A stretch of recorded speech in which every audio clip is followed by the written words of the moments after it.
రోహిణి అనే భార్య ఉన్నది. ఈమె రెండవ భార్య ఈ దేవకి. ఆ దేవకిని వసుదేవులను ఇద్దరిని ఎక్కించుకొని దానిలో కూర్చొని రథం ముందుకు సాగిపోతున్నదట. కంసుడు ఎనలేని ఆనందంలో ఉన్నాడు. ఈ కంసుని తండ్రి ఉగ్రసేనుడు. వాళ్ళు ఈ కంసుడు యాదవులందరూ మిక్కిలి అమితానంద పరమానంద భరితులై ఆ సాగనంపుతున్నారట. అప్పుడు అనేక సారెలు చీరలతోని కట్న కానుకలతోని రథం ముందు కదిలింది. కంసుడే స్వయంగా కూర్చోబెట్టుకొని చెల్లెలను రథం ఎక్కించినాడట చేయబట్టి. ఆ బావను కూర్చోబెట్టినాడు వసుదేవుణ్ణి. రథం ముందుకు కదిలింది. కొంత దూరం సాగిందట రథం. కొంత దూరం సాగిన తర్వాత ఒక్కసారి వాతావరణంలో మార్పు వచ్చిందట. మబ్బులు అనుకున్నాయి. మొత్తం ఒక గాలి వీచిందట. ఆకాశంలో ఒక మెరుపు మెరిసింది. ఉరుములు ఉరుగుతున్నాయి. రథం ఆపినాడట. ఆకాశంలో నుండి ఒక అశరీరవాణి ఎలాంటి ఆకారం లేకుండా, శరీరవాణి అంటే శరీరం లేకుండా ఒక మాట వినిపించడం. ఆకాశంలో నుండి ఒక ధ్వని, ఒక మాట వినిపించిందట. ఆ శరీరవాణి పలికింది, ఏమని? కంస, నువ్వు నీ చెల్లెలను చాలా ఆనందంగా తీసుకుని వెళుతున్నావు, సంతోషంగా తీసుకుని వెళుతున్నావు. నీ చెల్లెలు నీకు ప్రాణహాని. నువ్వు ఏ చెల్లెలను తీసుకుని వెళుతున్నావో, అత్యంత అమితంగా ప్రేమించావో, ఆమె నీకు మృత్యుదేవత. ఆమె అష్టమ గర్భంలో, అస్యాస్త్వ అష్టమ గర్భం అంటాడు అంతాయ. నిన్ను ఆమె అష్టమ గర్భంలో పుట్టినవాడే నిన్ను నశింపజేస్తాడు, నిన్ను సంహరిస్తాడు. అంటే ఒక్కసారి కంసునికి ఒక్కసారి పరివర్తన కలిగిందట. అత్యంత అమితంగా ప్రేమించిన చెల్లెలను రథం మీదికెళ్ళి వెంట్రుకలు బట్టి లాగినాడట. కిందికి లాగి కత్తి తీసి తల ఖండించవేనాడు. అప్పుడు ఈ వసుదేవుడు బ్రతిమిలాడినాడు. ఏమిటి? అప్పుడే పెళ్ళయింది క్రొత్తగా, కాళ్ళ పారాని కూడా ఆరలే. ఇంకా వాళ్ళు అప్పుడే పెళ్ళై సాగనంపే సన్నివేశం. అప్పుడే ఆ వసుదేవుడు అంటాడు, వసుదేవుని మీద ఈ కంసునికి చాలా నమ్మకం. ఆయన అంటాడు, నువ్వు మధుర నగరాన్ని పరిపాలించే చక్రవర్తివి. ఒక రాజువు ఒక స్త్రీని హత్య చేస్తావా? అబలను ఒక స్త్రీ హత్య మహాపాపం. ఒక పెళ్లి కూతురును నువ్వు హత్య చేసే మహాపాపాన్ని మూటగట్టుకోకు. అంతకంటే భయంకరమైన పాపం మరేదీ లేదు. ఈమె అష్టమ గర్భంలోని వాడు నిన్ను చంపుతాడంటే ఈమెకు పుట్టిన ప్రతి బిడ్డను నీకు ఇస్తా. నేను పుట్టిన వెంటనే పురిటి పొత్తిళ్లలోనే తీసుకుని వచ్చి నీకు అప్పగిస్తా. అంటే ఈ వసుదేవుని మీద చాలా నమ్మకమట కంసునికి. అప్పుడు ఆ వసుదేవుని మాటను మన్నించి ఆ దేవకి వసుదేవులను సాగనంపినాడు. అక్కవారింటికి వెళ్ళినాడు. వీడు వెళ్ళిన తర్వాత చూడండి వసుదేవుడు ఎంత నిజాయితీ పరుడో, నిజాయితీకి నిలువుటద్దం లాంటి వాడు అన్నారు. ఆమె పుట్టిన మొట్టమొదటి బిడ్డను ఒక కుమారుడు ఉడితే పుట్టిన వెంటనే ఆలస్యం లేకుండా పురిటి పొత్తిళ్లలోనే వాళ్ళని ఎత్తుకొని పోయి కంసుని ముందు పెట్టినాడు. కంసుని హృదయం కరిగిపోయిందట. వాడు కరకు గుండె వాంది, ఒక రాతి గుండె.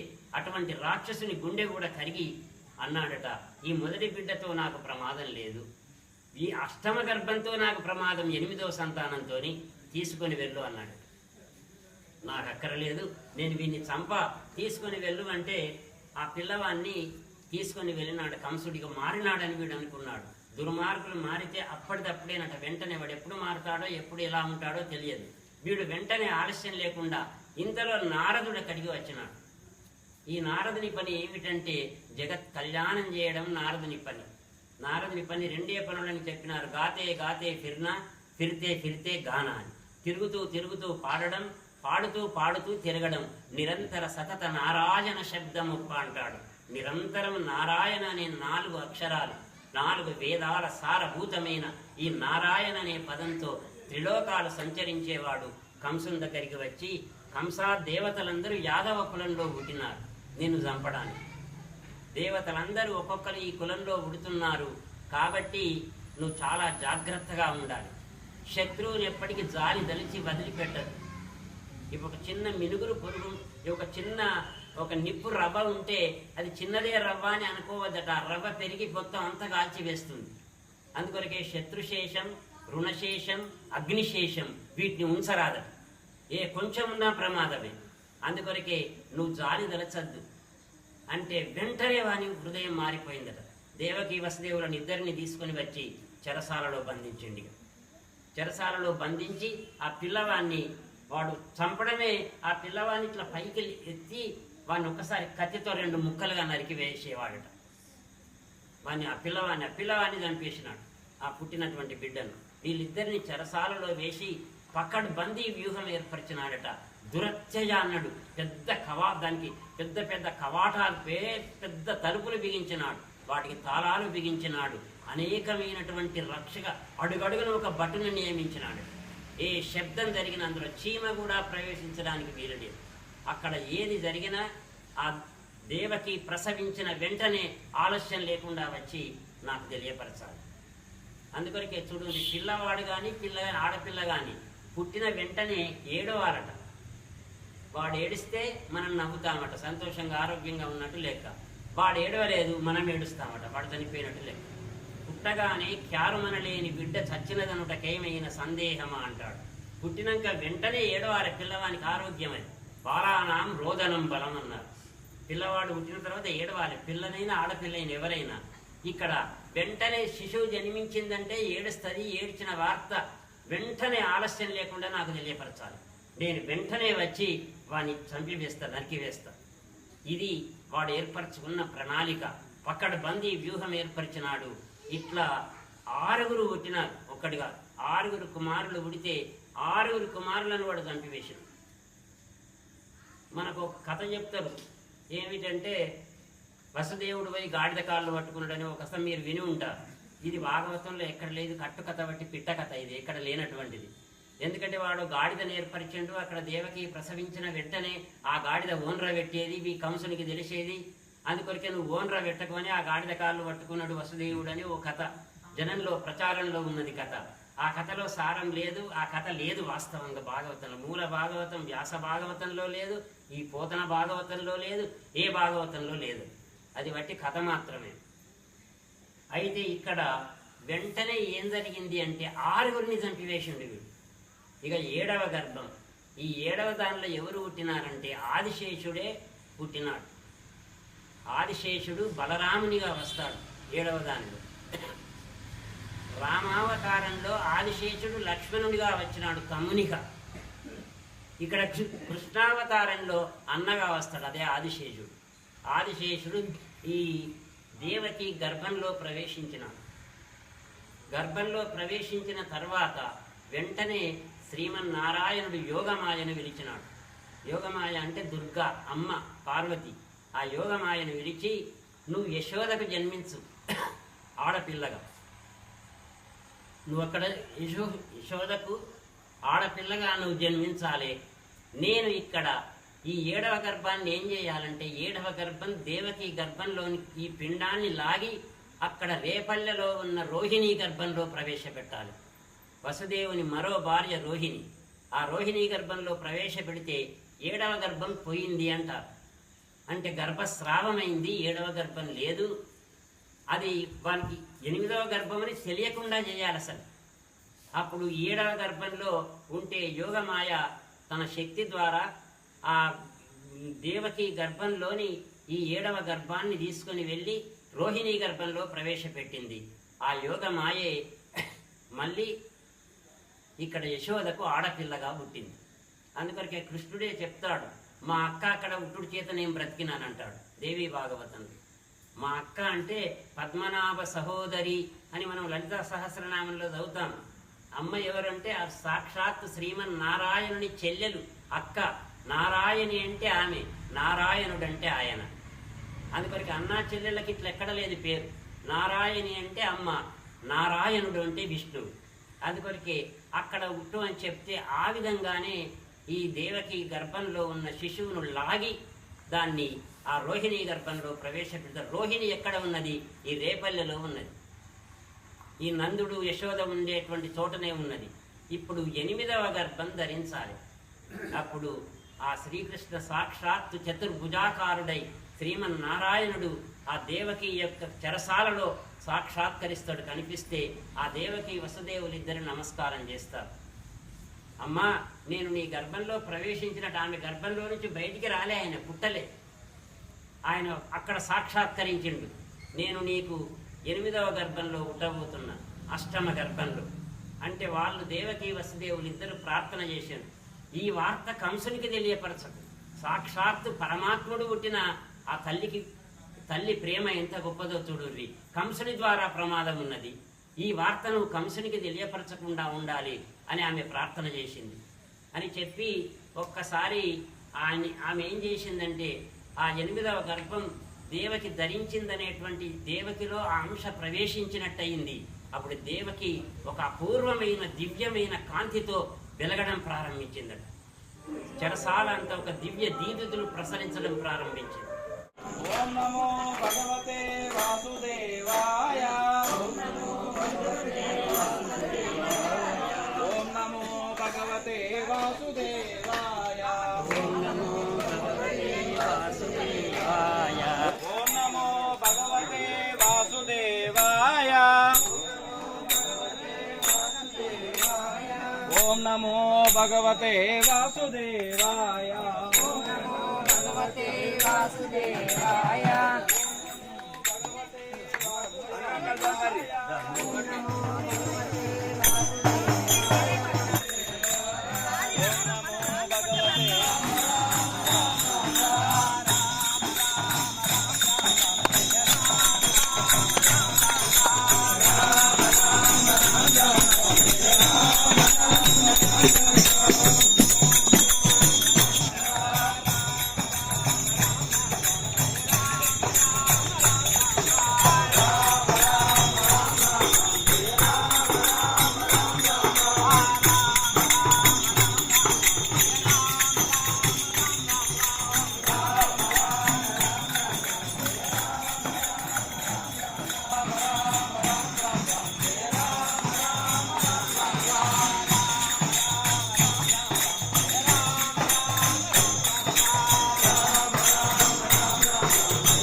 నల్లని వాడే చిన్ని కృష్ణుడు, అందరినీ కాచునంట బాలకృష్ణుడు, ఆపదలు కాచునంట ముద్దు కృష్ణుడు, ప్రేమతోటి చూసునంట రాధాకృష్ణుడు.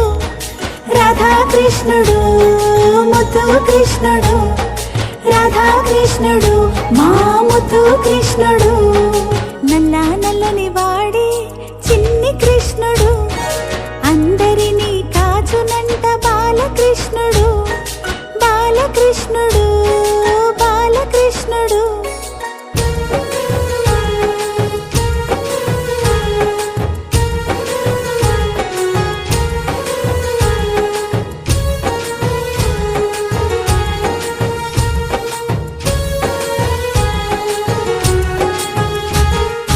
ఇల్లిల్లు తిరిగెనంట వెన్న ముద్ద దోచెనంట, అటుకులకే పొంగెనంట కుచేలున్ని బ్రోచెనంట.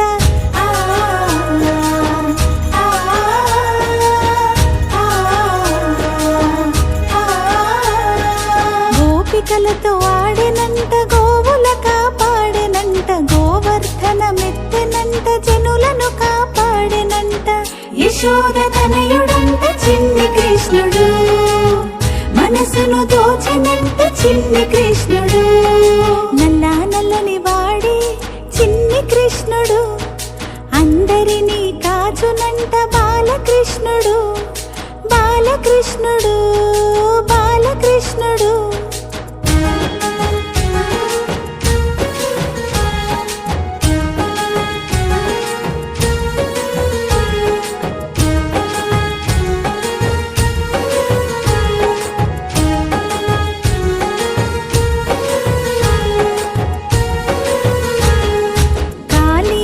మదముననిచి కంసుడినే సంహరించి నరకాసురు పీచమనిచి అందరికీ వెలుగునిచ్చి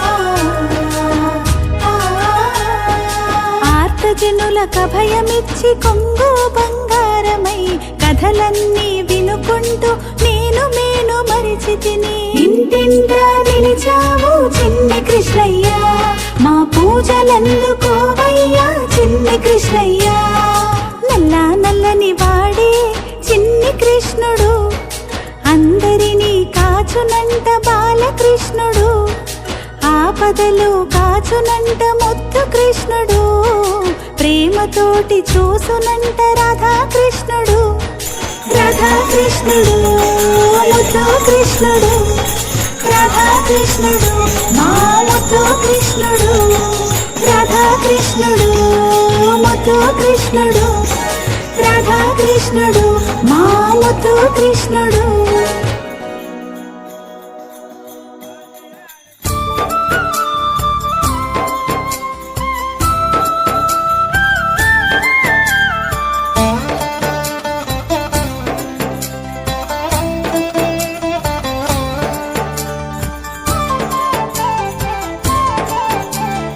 చూడరండమ్మా వచ్చాడమ్మా కృష్ణుడు రేపల్లె వాడల్ని ఏలువాడు చూడరండమ్మా వచ్చాడమ్మా కృష్ణుడు రేపల్లె వాడల్ని ఏలువాడు చూడరండమ్మా వచ్చాడమ్మా కృష్ణుడు రేపల్లె వాడల్ని ఏలువాడు అనగండాలు దాటించు నల్లవాడు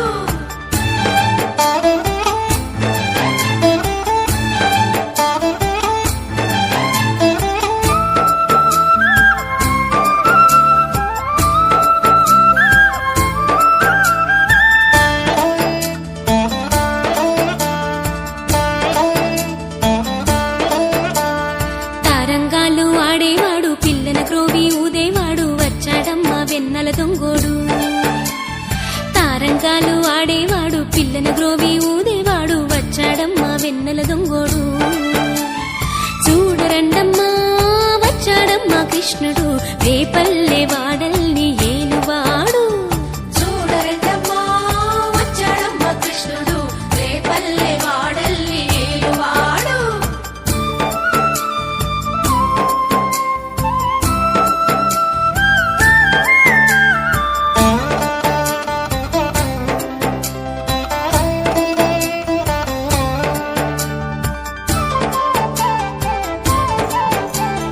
పడగలు తొక్కిన పిల్లాడమ్మ మడుగులో వాడిన గడుసోడమ్మ వచ్చాడమ్మ గోవుల గోపన్న పడగలు తొక్కిన పిల్లాడమ్మ మడుగులో వాడిన గడుసోడమ్మ వచ్చాడమ్మ గోవుల గోపన్న వాడు కొండను ఎక్కిన అల్లరి పుల్లోడు చూడరండమ్మా వచ్చాడమ్మా కృష్ణుడు రేపల్లె వాడల్ని ఏలువాడు చూడరండమ్మా వచ్చాడమ్మా కృష్ణుడు రేపల్లె వాడల్ని ఏలువాడు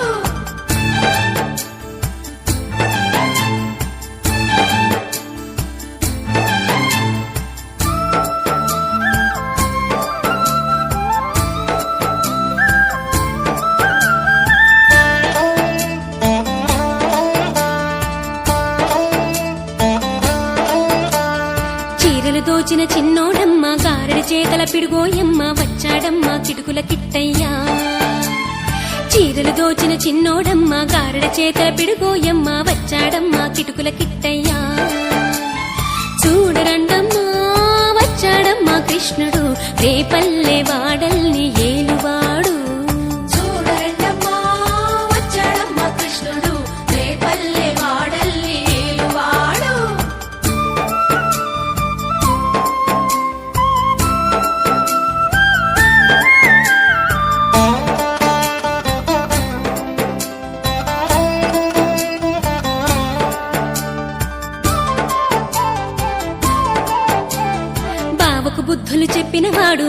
పాలిటి ప్రేమల వాడు వచ్చాడమ్మా రాధాకృష్ణయ్య. బావకు బుద్ధులు చెప్పిన వాడు భామల పాలిటి ప్రేమల వాడు వచ్చాడమ్మా రాధాకృష్ణయ్య. వాడు వేణుగును దేవెన్నెల కన్నయ్య. చూడరండమ్మా వచ్చాడమ్మా కృష్ణుడు రేపల్లె వాడల్ని ఏలువాడు. చూడరండమ్మా వచ్చాడమ్మా కృష్ణుడు రేపల్లె వాడల్ని ఏలువాడు.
ఆయన బయలుదేరితే వర్షం పడుతూ ఉంటే ఆదిశేషుడు పడగలు మొత్తం విప్పి ఆ యమునా నది తీరం దగ్గర దాకా వస్తే యమున ఉత్తుంగ తరంగాలతో పొంగి పొరలుతుందట.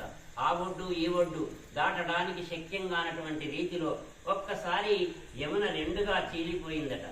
పూరిపోయి మధ్యలో పూర్తిగా బాట ఏర్పడలేదు. ఓ కాళ్ళు కడిగే అంత నీళ్లు ఉన్నాయట. ఎందుకంటే ఆ వసుదేవుడంత గొప్ప పుణ్యాత్ముడు, సాక్షాత్తు శ్రీమన్నారాయణుని కన్నవాడు. ఆయన పాదాలు కడగాలనిపించిందట యమునకు. ఆయన ఎంత పుణ్యాత్ముడు. వసుదేవుడు తన తలపై పెట్టుకుంటే ఆ వసుదేవుని పాదాలు కడగాలనుకున్న యమునకు ఆ చిన్ని పిల్లవాడు అప్పుడే పుట్టిన ఒక్క రోజు కూడా ఇంకా పూర్తి కాలేదు. ఆ పిల్లవాడి పాదాలు ఇటువంటి సమయం మళ్ళీ రాదు, ఇక మళ్ళీ వచ్చే అవకాశం లేనే లేదు. మళ్ళీ చిన్ని కృష్ణుడిని తీసుకొని పోయే సన్నివేశం ఏర్పడదు. దీన్ని సద్వినియోగపరచుకోవాలని యమునకు అనిపించి ఒక్కసారి ఉత్తుంగ తరంగాలతో పైకి లేచిందట. లేస్తే దాన్ని గ్రహించిండు ఆ చిన్న పిల్లవాడు సాక్షాత్ శ్రీమన్నారాయణుడు. తన పాదం కొంచెం పైకి చాపినాడట. తాకితే ఆ నీళ్లతో ఆ పాదం గడిగిందట. ఆ యమునకు చూడండి, అందుకొరకే యమున నల్లగా ఉంటుంది. కృష్ణుని రంగు పక్కా రంగు, గ్యారంటీ రంగు, ఒక్కసారి పట్టితే మళ్ళీ వదిలిపోని రంగట. ఆ రంగును పట్టించుకునే ప్రయత్నం చేయాలి అన్నారు. ఆ యమున నల్లగా ఉంటది కృష్ణ పరమాత్మ. అందుకొరకే యమునకు కృష్ణునికి చాలా దగ్గరి సంబంధం ఉన్నది. యమునా నది తీరంలోనే విహరించిండు ఆయన. ఆ బృందావన పరిసర ప్రాంతాలలో అడుగు అడుగు కనకనం. అందుకొరకే ఆ బృందావనంలోని ధూళిని తీసి మట్టిని తీసి మొత్తం నెత్తి మీద పోసుకుంటారు. శ్రీకృష్ణుని పాద స్పర్శ చేత పునీతమైనటువంటి నేల అది. అందుకొరకే మెత్తగా ఉంటుంది బృందావనంలోని మట్టి. ఆ మట్టిని తీసి పైన పోసుకుంటారు. ఆ విధంగా అక్కడికి వెంటనే చేరితే అక్కడ యశోద రేపల్లెలో ప్రసవించింది. ఆమెకు ఆడపిల్ల పుట్టిందా తెలియదు, మగ పిల్లవాడు పుట్టిందా. ప్రసవ వేదనతో ఆమె ఏమాత్రం తెలివిలో లేదట. వెంటనే ఈ చిన్న పిల్లవాడిని తీసుకుని యశోద ప్రక్కలో పడుకోబెట్టి ఆ చిన్న ఆడ శిశువుని తీసుకొని మళ్ళీ తన గంపలో పెట్టుకొని తిరిగి మళ్ళీ సరాసరి వచ్చినాడట. వచ్చినాక ఆలస్యం లేకుండా ఒక్క నిమిషం కూడా కాలేదు. వచ్చి ఆయన లోపల ప్రవేశించిండో లేదో ఒక్కసారిగా ద్వారాలన్నీ మూసుకున్నాయట, తాళాలన్నీ పడ్డాయి. చూడండి, యోగ మాయను తీసుకుని వచ్చి భగవంతుణ్ణి ఎత్తుకున్నప్పుడు ద్వారాలు తెరుచుకున్నాయి. యోగ మాయను సరిస్సు మీద పెట్టుకుని ఇంటి ఇక్కడ ఏడ్చిన ఆలస్యం లేదు, ద్వారాలన్నీ మళ్ళీ మూసుకున్నాయి, తాళాలు పడ్డాయి. కావలి వాళ్ళు ఒక్కసారి లేచినారు. లేస్తే ఈ పిల్ల ఒక్కసారి కెవ్వని కేక వేసిందట. ఆడపిల్ల పుట్టినటువంటి పిల్ల. అందుకొరకే పుట్టిన వెంటనే క్యారమని అరవాలి అని అంటారు. అది చేసినాక వెంటనే వీళ్ళు అనుకున్నారట, అబ్బా మేము ఎంత జాగ్రత్తగా ఉన్నామని. ఎవరు? ఈ కావలి వాళ్ళు. వెంటనే మేము చాలా జాగ్రత్తగా ఉన్నాం. ఈ ఆడపిల్ల వాళ్ళకి ఏం తెలియదు. ఆలస్యం లేకుండా వెళ్ళి ఆ కంసుని దగ్గరికి పరిగెత్తి చెప్పితే, వాడిది అష్టమ గర్భం, అసలు సిసలైన శత్రువు వీడే. వీడిని చంపితే నాకు శత్రువే ఉండడు. ఇది వీడిని చంపితే నాకు శత్రువు అనేవాడే ఉండడు, నాకు తిరుగులేదని వాడు మొత్తం జుట్టు ముడి అంతా ఊడిపోగా ఒక పిచ్చెత్తిన వాన్లా పరిగెత్తుకొని వచ్చినాడట. పరిగెత్తుకొని వస్తే అప్పుడు దేవకి పాపం ఏమన్నదంటే, అన్నా అని. దేవకి అత్యంత ప్రాణ సమానంగా చూసేటువంటి సోదరి పాపం. అటువంటిది, అన్నా ఇది ఆడపిల్ల, నీకు మేన కోడలిది, నీకు మేన అల్లుడు కాదు అని అన్నా అన్నా అన్నా అని ప్రార్థిస్తుంది. దాని పోతన ఎంత అందంగా రాసి ఉండో చూడండి. అన్న శమింపుమన్న తగదల్లుడు కాదిది మేన కోడలవు, మన్నన సేయుమన్న వినుమానిని చంపుట రాచపాడి కాదన్న, సుకీర్తి వై మనగదన్న, మహాత్ములు ఓవు త్రోవ పోవన్న, భవత్ సహోదరి గదన్న, నిను శరణంబు వేడెదన్. ఎన్ని అన్నలు వచ్చినాయో చూడండి. అన్నా ఇది మేన కోడలు, నీకు మేన అల్లుడు కాదు, మేన కోడలు. అప్పుడే పుట్టిన శిశువును, ఒక ఆడపిల్లను చంపడం చాలా మహాపాపము. మహాత్ములు పోయే దారిలో నువ్వు పోవాలి, ఒక మామూలు క్రూరమైన పని చేయొద్దు. నీ చెల్లెలను, అందుకొరికి ఈ చిన్న పిల్లను చంపడం నీకు రాచపాటి కాదు అన్నాడు. ఒక రాజుకు చేయవలసిన ధర్మం కాదు, న్యాయం కాదు. నన్ను వదిలిపెట్టు అని ఎంతో బ్రతిమలాడితే బలత్కారంగా లాక్కున్నాడట చేతిలో నుంచి. లాక్కొని అందరిని చంపినట్టే ఒక్కసారి ఇట్లా ఎగరవేసి కత్తితో నరకాలనుకుంటే ఇది యోగమాయ. ఒక్కసారి పైకి ఎగిరిపోయిందట. ఈ పైకి ఎగిరివేస్తే కింద నేల మీద వడలే, పైకి ఎగిరిపోయి అష్టభుజాలు ధరించింది, శక్తి రూపంలో ధరించింది. హంస కిం మయా హంసః, నువ్వార నన్ను చంపేది, నిన్ను చంపేవాడు మరో చోట పెరుగుతున్నాడు, ఎక్కడనో చెప్పలేదు. వాడి ఇదివరకే చస్తాను సగం. కృష్ణుడు పుట్టక ముందే కంసుని మనసులో పుట్టినాడట. ఎప్పుడు పుడతాడో అదే వాని మనసులో కృష్ణుడు పుట్టినట్టుగానే బాధపడుతున్నాడు. ఆ కృష్ణుడు ఏ అలికిడైనా కృష్ణుడు వస్తున్నాడే అనుకుంటున్నాడు.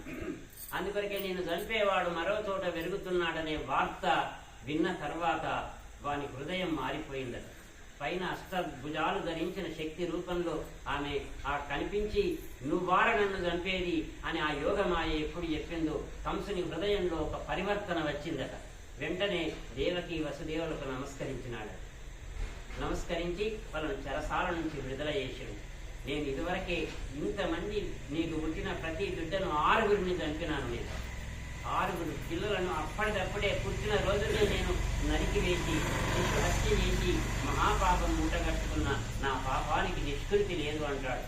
నన్ను క్షమించండి అని చెప్పి దండం పెట్టి ఇంటికి వెళ్ళి ఎప్పుడైతే యోగమాయ పైకి ఎగిరి నిన్ను చంపేవాడు మరో చోట పెరుగుతున్నాడు అనే వార్త ఎప్పుడైతే చెప్పిందో వారికి ఏమీ అర్థం కాలేదట. తెల్లవారి మంత్రులందరినీ పిలిచినాడు. వాళ్ళందరితో ఒక సమావేశం ఏర్పరిస్తే దుర్మార్గుడి దగ్గర ఉన్న మంత్రులు కూడా దుష్టులే ఉంటారు, సలహాలు ఇచ్చేవాళ్ళు. వాళ్ళు అన్నారట, నువ్వు మహారాజా, నువ్వేం బాధపడాల్సిన అవసరం లేదు. వాడు మరో చోట పెరుగుతుంటే ఇప్పుడు ఎవరికి పుట్టినా 10 రోజుల లోపల పిల్లలను అందరినీ చంపి పారేద్దాం. ఇక్కడనే కాదు, ఎక్కడనైనా పుట్టని, ఎక్కడ పుట్టినా మేమందరం వెళ్ళి 10 రోజుల లోపల పిల్లలను అందరినీ మారుస్తాను, నరికి వేస్తాను, నువ్వు బాధపడాల్సిన అక్కరలేదు అంటే వెంటనే వాని మనస్సు మారిందట. మారి మళ్ళీ దేవకి వసుదేవులను ఇద్దరిని తీసుకొచ్చి మళ్ళీ చెరసాలలో బంధించినాడు. మళ్ళీ ఇనుప గొలుసులు కలిగించి మళ్ళీ ఎప్పటిలాగా ఏర్పాటు చేసినాడట. చేసి వాని దగ్గర ఉన్న దుష్టులైనటువంటి అనేక మంది రాక్షసులకు వాడు ఆర్డర్ ఇచ్చినాడు. ఎక్కడ 10 రోజుల పిల్లలున్నా వాళ్ళందరినీ చంపివేయండి, దయా దాక్షిణ్యాలకు తాగులేదు. ఎందుకంటే శత్రువు చిన్నవాడని నమ్మడానికి వీలు లేదు. అందరినీ చంపమంటే అందరూ ఈ రాక్షసులందరూ బయలుదేరి వాని దగ్గర ఉన్న క్రూరమైన రాక్షసులు ఈ శిశు హత్య గావించడం ప్రారంభిస్తే ఆ కంసుని దగ్గర ఒక పూతన అనే ఒక రాక్షసు ఉన్నది. దాన్ని బాలహంత్రి అంటే చిన్న పిల్లలను చంపడంలో స్పెషలిస్ట్ అటది. ఇక దాన్ని మించింది లేదు. అది ఎవరినైనా చంపగలుగుతుంది. అది దానితో ఈ పని పూర్తి అవుతుంది అనుకొని ఆ పూతనకు నియోగించుండు. నువ్వెక్కడ ఉన్నా అంటే ఆ పూతన ఈ రేపల్లె వైపు ప్రయాణం సాగించిద్దట. ఈ రేపల్లెలో ఉన్నాడని ప్రతి ఒక్క చోటికి అన్ని చోట్లకు వెళ్ళినారు. అటోగలు ఇటోగలు పోతే ఈ రేపల్లెకు పూతన వచ్చింది. ఈ పూతన వస్తుందని తెలిసి ఇక్కడ చిన్ని కృష్ణుడు ఇంకెక్కువ ఏడవడం ప్రారంభించినాడు. ఇక్కడ ఒక పిల్లవాడు ఉన్నట్టు దానికి సిగ్నల్ ఇవ్వడానికి, దానికి తెలియపరచడానికి పూతన రానే వచ్చింది. పూతన రాక్షసి రూపంలో రాలే, అపూర్వ సౌందర్య రాశిలా వచ్చిందట. ఒక దేవలోకంలో దివి నుంచి దిగి వచ్చిన ఒక దేవకన్యల ఒక పూర్వ సౌందర్య రూపం ధరించి యశోద ఇంటిలో ప్రవేశించి యశోదను పొగడిందట. బాగా ఈ లోకంలో అన్నింటికంటే ప్రమాదకరమైనది ఏమిటంటే పొగడతలకు ప్రతి ఒక్కడు ఎంత గొప్పవాడైనా ఉబ్బి తబ్బిబ్బై పడిపోతాడు. ఎంత నిప్పు లాంటి మనిషి అయినా వాడు ఐస్ అయిపోతాడట బాగా పొగిడితే. దీనికి కూడా మనకు భాగవతంలో ఒకటి చెప్పినారు. ఏమిటంటే నిప్పు లాంటి మనిషినైన నీరుగా జేజగ ముఖ స్థుతిని మించిన సమ్మోహనాస్త్రమేది లేదు. పొగడతలకు మనుషులుబ్బి పోవుట అబ్బురము కాదు, స్థుతులకు పరమేశునికే మతి దప్పిన కథలున్నది అంటాడు. పొగడితే శివుడు లాంటి వాడు సాక్షాత్తు పరబ్రహ్మ స్వరూపుడు, శివుడు లాంటి వాడే పోతా పడ్డాడట పొగడితే. శివుడే అందుకొరకే శివుణ్ణి ఉప్పులింగడు అంటారు. బాగా నియంత్రణ వాళ్ళు లేడని చెప్తే ఎటువంటి బలమైనా ఇస్తాడు. అందుకొరకే ఒక వృకాసురుడనే ఒక రాక్షసుడు అరణ్య మధ్యంలోకి వెళ్ళి ఎవరిని గురించి తపస్సు చేస్తే తొందరగా ప్రత్యక్షమవుతారు అంటే శివుడు భక్తవ శంకరుడు, భోలా శంకరుడు, ఉబ్బులింగడు, తొందరగా వరాలిచ్చే దేవుడు అని శివుని గురించే తపస్సు ప్రారంభిస్తే శివుడు ప్రత్యక్షమైతే నీకేం వరం కావాలి కోరుకోమంటే వాడు క్రూరుడైన రాక్షసుడు కనుక నేనెవరి నెత్తి మీద చేయి పెడితే వాడు భస్మమై బూడిద కుప్పలా మారిపోవాలి, అటువంటి వరం ఇవ్వంటే వెంటనే ఇచ్చినాడట. ఆలస్యం లేకుండా, ఆలోచించకుండా. వాడు అక్కడ ఎవ్వరు లేరు. మరి ఈ వరంలో ఇంత బలం ఉన్నదా లేదా చూడాలంటే ఎవరు ఉన్నారు? శివుడే ఉన్నాడు. శివుని నెత్తి మీదనే చేయి పెట్టడానికి ప్రయత్నం చేసి ఎవడు వరం ఇచ్చిన దేవుడున్నాడో దేవుని నెత్తి మీదే చేయి పెడితే ఆ శివుడే పరిగెత్తడం ప్రారంభించినాడట. ఆ వర ప్రభావం అంత గొప్పది. అప్పుడు శ్రీమన్నారాయణుడే జగన్మోహిని రూపం ధరించి వచ్చిండు. ప్రపంచంలో అంతకంటే సౌందర్యవతి మరెవ్వరూ ఉండరు. ఒక అపూర్వ సౌందర్య రాశిలా వస్తే ఆ శివుణ్ణి వదిలిపెట్టినాడు. వదిలిపెట్టి ఈ జగన్మోహిని వెంట పడ్డాడు. ఈ జగన్మోహిని ఎట్లా ఎగిరితే వాడు అట్లా ఎగిరినాడు. ఆ జగన్మోహిని నాట్యం చేసి నెత్తి మీద చేయి పెట్టుకుంటే వాడు కూడా చేయి పెట్టుకొని భస్మమై బూడిద కుప్పలా మారిపోయినాడు. వాని తపస్సు వాన్నే బూడిద చేసి పారేసింది. అందుకొరికి ఈ లోకంలో అన్నింటికంటే ప్రమాదకరమైంది పొగడతా. ఈ యశోదను బాగా పొగిడిందట. ఈ లోకంలో ఎంతమంది స్త్రీలు లేరు. ఇంత నల్లటి బంగారం, ఇంత అపూర్వ అందమైన శిశువును గంధవు ఏమి భాగ్యం. మేము కూడా స్త్రీలమే, ఎందుకు మాకు వృథా జన్మ ఇటువంటి ఇంత అందమైన పిల్లవాడిని కనే అదృష్టం మాకు లేదు అంటే యశోద కూడా బాగా పొంగిపోయిందట, ఉబ్బిపోయి ఈ పిల్లవాడిని తీసి దాని చేతిలో పెట్టింది. పెడితే నేను ఈ పిల్లవాడికి పాలిస్తా లాలిస్తా అంటే సంతోషంగా ఇచ్చి లోపలికి పోయిందట. ఇంకా దీని చేతిలోనే అప్పచెప్పి ఇది మంచి సమయం అనుకొని పాలిచ్చి చంపాలని ప్రయత్నం చేసింది. ఈ పూతన ఎవరు అంటే బలిచక్రవర్తి కుమార్తె. వామనుడుగా ఉన్నప్పుడు ఆయన 3 అడుగుల నేలతోని మొత్తం ఆక్రమించినప్పుడు బలిచక్రవర్తి కుమార్తె వింధ్యావళి అనేట ఆమె ఈ చిన్న పిల్లవాడిని చూసి అనుకున్నదట, ఇటువంటి కొడుకుంటే బాగుండు. ఆ వామనుడిని చూసి ఇటువంటి కొడుకు కావాలని కోరుకున్నది. అది ఎప్పుడైతే బలిచక్రవర్తిని పాతాళానికి దొక్కిన తర్వాత చంపాలని అనుకున్నదట. దీని జారిదరచద్దు చంపాలనుకున్న ఆ వింధ్యావలే ఇప్పుడు పూతనగా రాక్షసిగా వచ్చింది. అదే చంపాలని అది ప్రయత్నం చేసి పాలతో పాటు దానికి విషం పాలిచ్చి చంపాలనుకుంటే పాలతో పాటు దాని ప్రాణాలే లాగి వేసిండు. అప్పుడు కృష్ణుని వయసు 6 రోజులు. 6 రోజుల్లో పూతనని చంపినాడు. 6 రోజుల వయసులో పూతన ప్రాణాలని లాగివేసిండు మర్మావ్యాలతోని. పూతన ముంచా అంటే విడువు అని మొత్తుకున్నదట.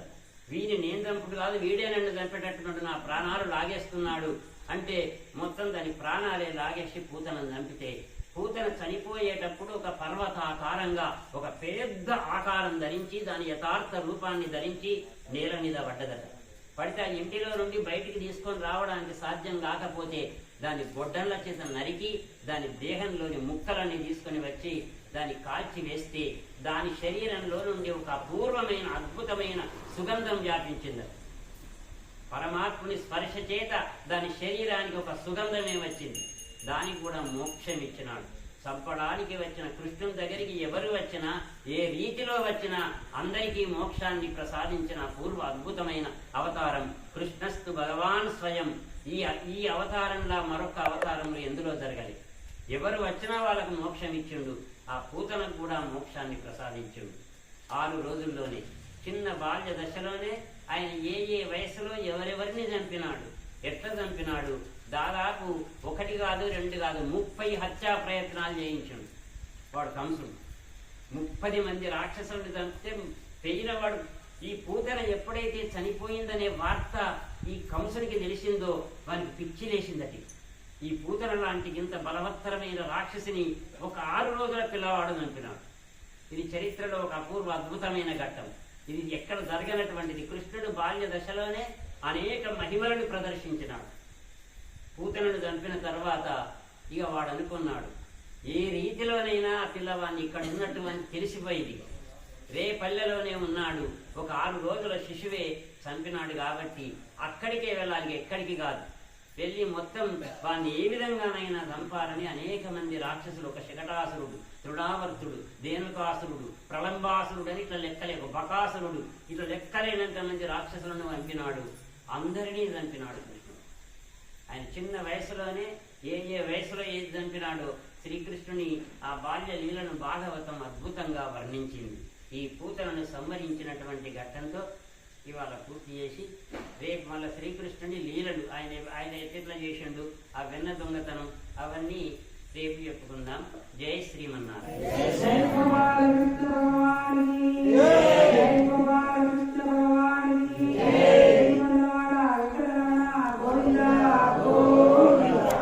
ఓం నమో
ప్రేమ